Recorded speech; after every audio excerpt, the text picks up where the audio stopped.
श्रीमद् भगवद गीता अध्याय दूसरा प्रवचन क्रमांक 52 श्लोक क्रमांक 8। ओम त्र्यंबकं यजामहे सुगंधिं पुष्टिवर्धनम् उर्वारुकमिव बन्धनान् मृत्युर्मुक्षीयमामृतात् चिन्मयं व्यापि यत्सर्वं त्रैलोक्यं सचराचरं तत्पदं दर्शितं येन तस्मै श्रीगुरवे नमः।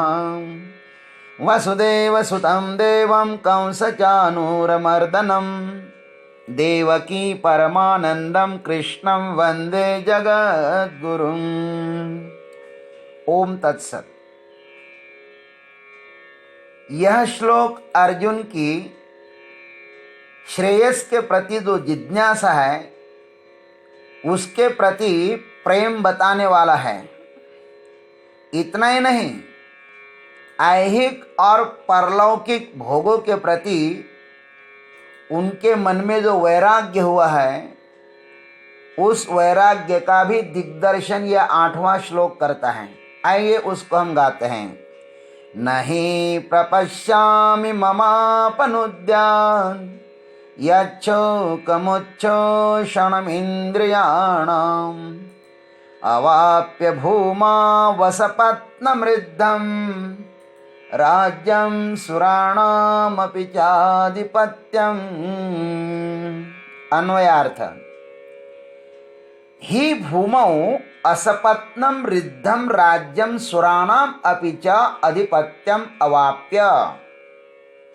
अर्जुन कहते हैं कि हे प्रभु, इस पृथ्वी पर शत्रु रहित धन धान्य संपन्न राज्य तथा स्वर्ग में देवताओं का आधिपत्य भी मुझे मिल जाए तो भी यत् मम इंद्रियाणाम उच्छोषणम शोकम अपनुद्यात् तत् न प्रपश्यामि, तो भी मेरी इंद्रियों को सुखाने वाला जो ये शोक है ना, यह दूर हो जाए ऐसा मुझे नहीं लगता।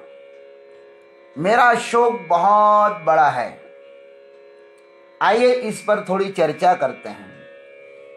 ही भूमौ असपत्नम रिद्धम राज्यम सुराणाम अपि च अधिपत्यम अवाप्य।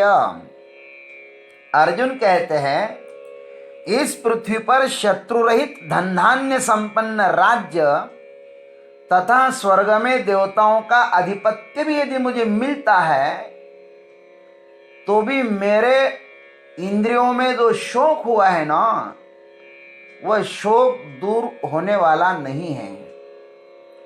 अर्जुन इस श्लोक में अपने अंतस्थ वैराग्य को बता रहे हैं। उनको जो वैराग्य हुआ स्वजनों को देखकर, वो यहाँ पे बताते हैं। वे सर्वप्रथम इस पृथ्वी के विषय में कहते हैं कि समस्त पृथ्वी का निष्कंटक सार्वभौम राज्य मुझे मिले तो भी मेरा शोक दूर नहीं होगा।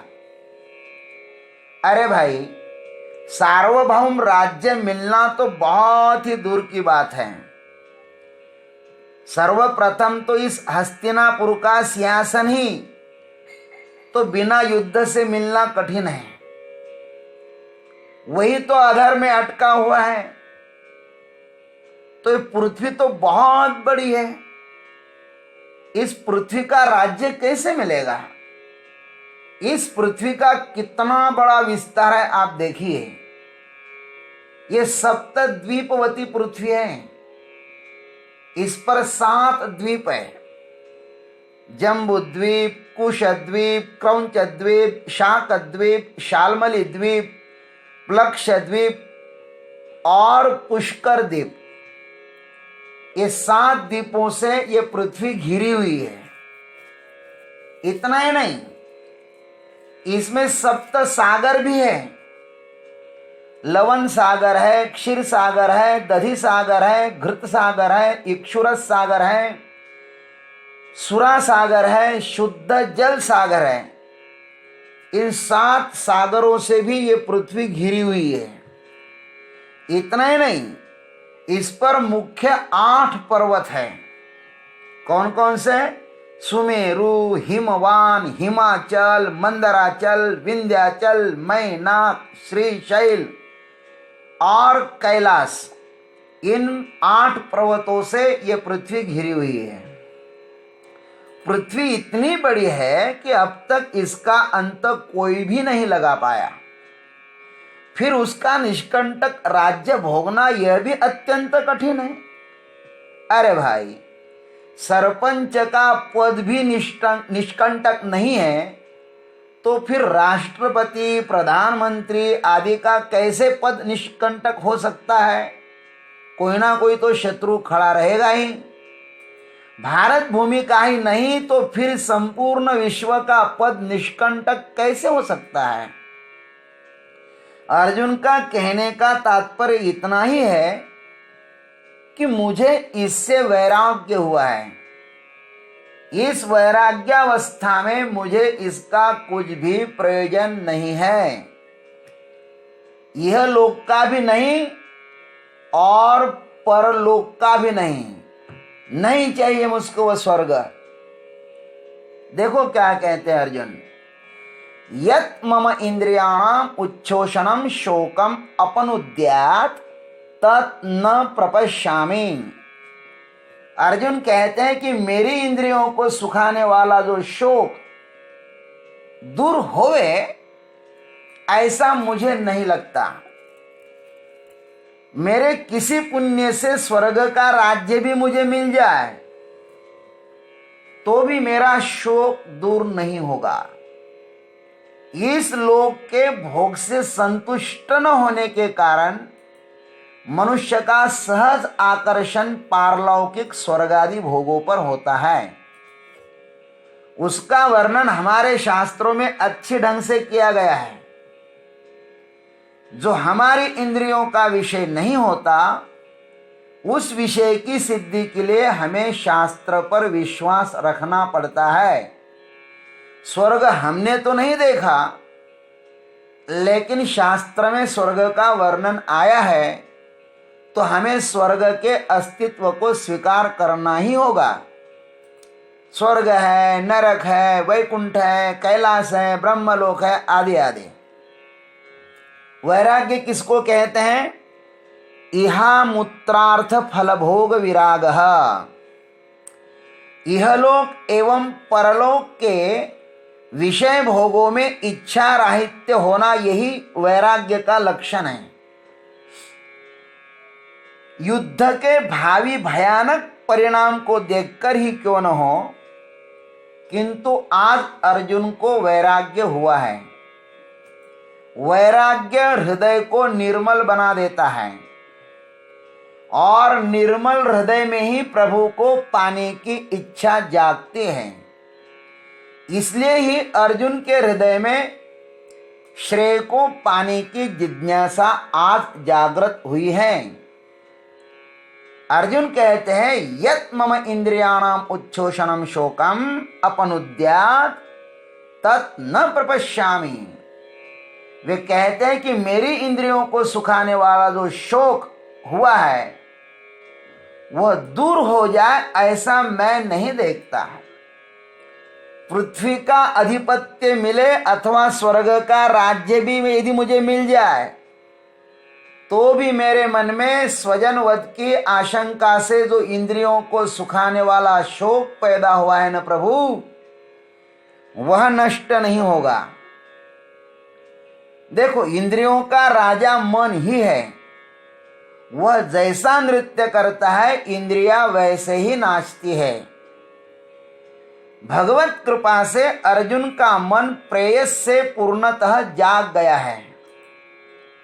अब उसका मन आर्यजुष्ट श्रेय के प्रति पूर्णतः आकर्षित हुआ है, क्योंकि इतनी कठिनतम साधना तपस्या करने के पश्चात भी यदि मेरा कृत्य अनार्युष्टम स्वर्गम अकीर्ति कर्मम इस प्रकार का ही है, तो फिर मेरा समग्र जीवन व्यर्थ ही हो गया। तो क्यों न मैं आर्यजुष्ट श्रेय को मौत से पहले ही प्राप्त कर लूं। क्यों न मैं इस श्रेय को प्राप्त कर लूं। प्रेय तो हर किसी को प्राप्त होता है, लेकिन श्रेय मात्र किसी भाग्यवान को ही मिलता है। यह अर्जुन का कहना है और सत्य भी है। आज इस युद्ध के रूप में दैहिक मौत अर्जुन को प्रत्यक्ष खड़ी दिख रही है और वह कह रहे हैं कि मेरा सौभाग्य भी यह है कि इस दैहिक मृत्यु से छुड़ाने वाले साक्षात महामृत्युंजय महाकालेश्वर भी श्री कृष्ण जी के रूप में मेरे समक्ष खड़े हैं। तो क्यों न मैं इस जीवन का जो श्रेष्ठतम श्रेयस मार्ग है, पारमार्थिक मार्ग है, सत्य मार्ग है, उसके विषय में श्री कृष्ण को पूछ लूं। पूछना ही चाहिए। ऐसा मौका किसी को भी नहीं मिलता। बड़े भाग्य से अर्जुन को मिला है, इसलिए वे इस प्रकार का विचार कर रहे हैं। संसार का प्रेयस मार्ग मेरे लिए वैसा ही निरर्थक हो गया है जैसे भुना हुआ बीज सुंदरतम सुक्षेत्र में भी यदि बोया जाए तो भी वह निरर्थक ही हो जाता है, अथवा खड़ग पर बरसा हुआ जल व्यर्थ चला जाता है, अथवा मृत व्यक्ति के लिए पंच पकवानों का भोजन व्यर्थ होता है। ठीक वैसे ही आज प्रेयस की चर्चा मेरे लिए निरर्थक है। अब संसार की कोई भी वस्तु मेरे दुखों को मिटाकर मेरे हृदय में शांति स्थापित नहीं कर सकती। संसार के समस्त भोगों से अनासक्ति ही आत्मज्ञान प्राप्ति की प्रथम सीढ़ी है। वैराग्य ये आत्म साक्षात्कार का प्रथम द्वार है। जिसका आयुष्य पूर्ण हुआ है उसको सिर्फ एकमात्र अमृत ही जीवन दे सकता है। ठीक वैसे ही श्रेयस के सिवा अब कोई भी प्रलोभन मुझे सम्मोहित नहीं कर सकता। अतः अर्जुन कहते, हे प्रभु, इस महामोह रूपी दुख से मुझे केवल आपकी कृपा ही तार सकती है। ज्ञानेश्वर महाराज कहते हैं कि महामोह रूपी काल सर्प ने अर्जुन के हृदय कमल पर दंश किया है, अतः उसे अनेक प्रकार की लहरें आ रही हैं। अब श्री कृष्ण रूप गारुड़ी ज्ञानोपदेश देकर उसकी रक्षा करेंगे, अथवा स्वयं प्रकाशित भास्कर जैसे अनेक मेघों से आच्छादित होते हैं, वैसे ही अर्जुन यहाँ पर भ्रांति से आच्छादित हुए हैं। अथवा जैसे ग्रीष्म ऋतु में पहाड़ों को अग्नि आच्छादित कर पीड़ित करती है, वैसे ही अर्जुन को महामोह रूपी दुख ने जर्जर किया है। उन अग्नि से संतप्त पहाड़ों को मेघश्याम अपनी शीतल वर्षा से जैसे शांत करते हैं, वैसे ही ब्रह्म ज्ञान रूपी शीतल वर्षा से अर्जुन में प्रज्वलित मोहाग्नि को भगवान शांत करेंगे। उसको हम अग्रिम भाग में देखते हैं। आइए, आज इतना ही। ओम तत्सत। जय गुरुदेव, जय जगदीश्वर, जय जय महा।